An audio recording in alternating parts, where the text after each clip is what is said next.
Hey guys, it's Tim here at JK Boots and just want to do a quick video on just some troubleshooting tips on some kind of common little issues that some people might run into. So one of the first things that kind of we'll hear is like things that have to do with sizing. One of the biggest pros or things that you can do to help you out with sizing right away would be how you lace your boots. A lot of times it feels like your boots may be too loose for you, or they're kind of like wobbly, your foot's kind of wobbling, and honestly, it just comes down to cinching them up.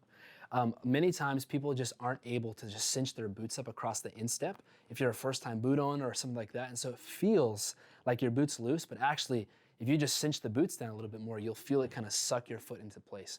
A quick little tip there, troubleshooting, is change out your leather laces for some common nylon ones, and then you'll actually be able to, it's kind of sometimes easier to suck them together. The leather ones are can be stiff and thick sometimes. So just maybe for the first couple weeks or couple days, change out your leather laces for some nylon ones or paracord, and you'll be able to kind of cinch your boots up around this instep area and ankle area a lot tighter. It'll make the boots feel snugger. On the other side of the spectrum, if the boots feel a little bit tight, to get to your preferred sizing, you can actually maybe go on a little bit of a thinner sock. And it's amazing how much of a difference thicker or thinner socks can make in terms of sizing. If the boots are feeling a little snug, go down a little bit on the thickness of sock. That's a big one. Another thing is just honestly general oiling and wear. It's pretty amazing the quality of leather that we use. And when you just oil up the boots all around this area, the toe, the sides, the ankle, avoiding the hardware obviously, it's amazing how much the leather can kind of give in and break in. And so I would just say if you're having a tough time with the boots being a little bit snug, don't freak out right away, it's okay.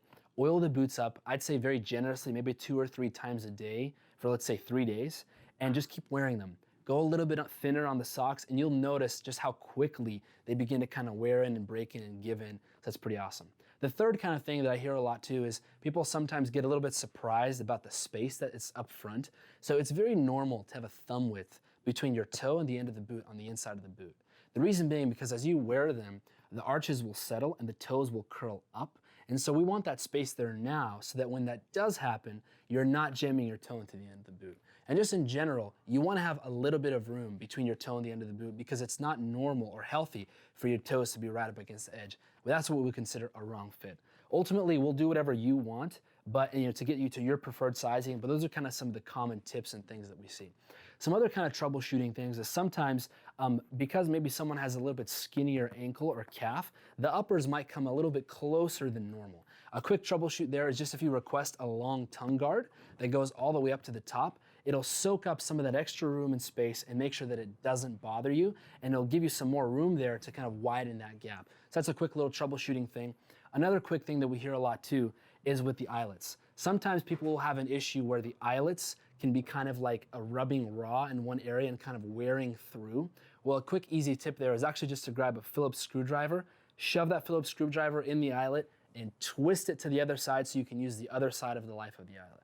So there's just some kind of the quick common things that we hear people kind of run into sometimes. We're gonna title this video probably just troubleshooting, and just look this up if you have any kind of issues or things that you run into just to kind of help you out, because you could be out in the middle of nowhere in a field and you gotta get on this and figure it out. So watch this video, memorize it, save it, it'll help you out. Thanks for watching, check out other videos. Thanks.